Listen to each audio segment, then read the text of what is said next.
Hello there, and thanks for tuning in to another video.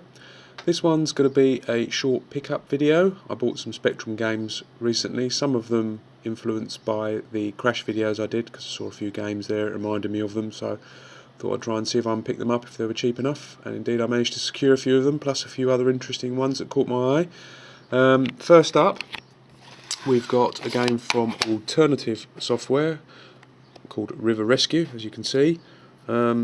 This is the version I had many years ago, although I think it's a re-release, which of course Alternative did a lot of.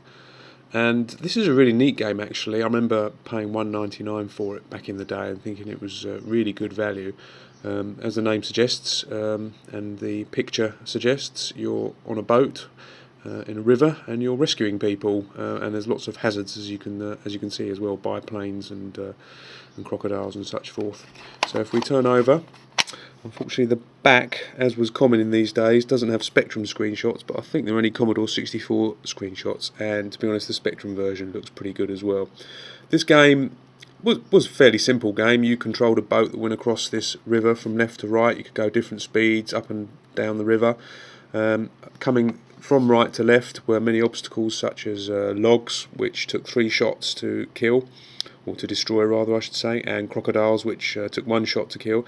And obviously as the game progressed the river would get more and more congested and it would be harder and harder to negotiate your way across it.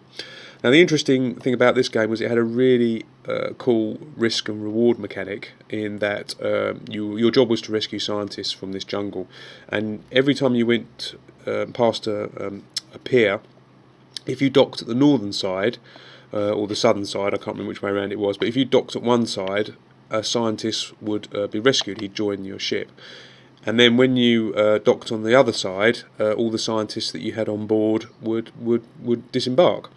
Now obviously what you're doing is escorting them from one side of the river to the other.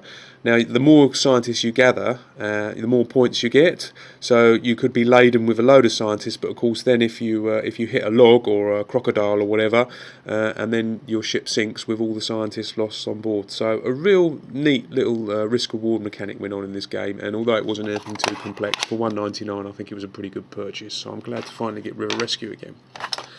Next up, Silkworm, which was a shoot 'em up for the Spectrum released by Virgin, which is obviously, I think, a conversion of an arcade game. I believe so anyway. It scored pretty well in Zap, called Zap, reviewing the Commodore 64 version, and Commodore user gave the Amiga version a pretty good score. No mention of the Spectrum score. I've never actually played it. I've heard it's a pretty decent conversion from Virgin, so I'm interested to play Silkworm. Next up is another budget game, this time Motos, which was another arcade conversion from Namco, the original arcade game. Never played this either, but I've heard a few people say on Facebook about what a cool game it is. If we turn around, we can see it's a type of puzzle game. So honestly, never really played that at all before, so I'm quite looking forward to playing that. Zub is another Mastertronic Mad game, added dimension. These games, this and Motos, would have retailed for $2.99, so I love the cover on these with the cartoon effect as well. This was coded by Binary Design, which I think was the Pickford brothers, and I saw this in an issue of Crash that I was looking at recently and thought it looked really cool, and I've also read about it in Retro Gamer magazine as well. It was a making of a while back, so I'm quite looking forward to playing that. This was another game I saw in Crash, which I played back in the day and reminded me of. It's Future Night by Gremlin Graphics.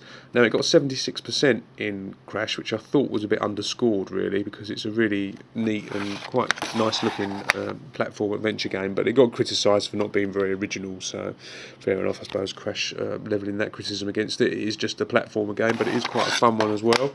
So that's Future Night, looking forward to playing that again.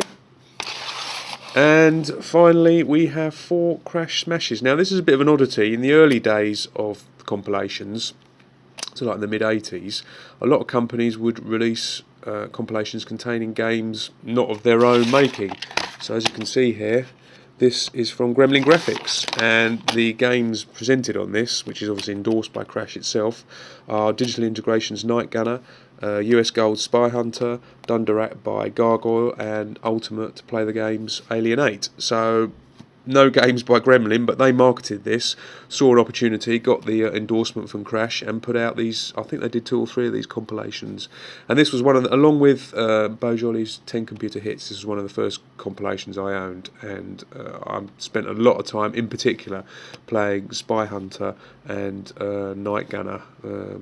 Spy Hunter, obviously a conversion of the arcade game, and Night Gunner was coded by Digital Integrations Rod Swift, and it's a kind of, it plays in 2 different screens, but obviously you're in the cockpit of a bomber trying to protect first of all the bomber from fighter attacking fighters, and then dropping the bombs on your target. Obviously Alien 8, famous isometric game from Ultimate and Dunderak. I remember playing Dunderak as well, I enjoyed that a lot, but I was more of a shoot 'em up action arcade fan, so these 2 were the ones that got most attention.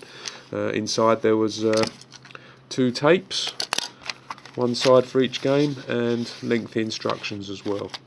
So there you go, there's a quick pickup video of my Spectrum pickups recently. I hope to post another video soon. Thanks for watching. Bye.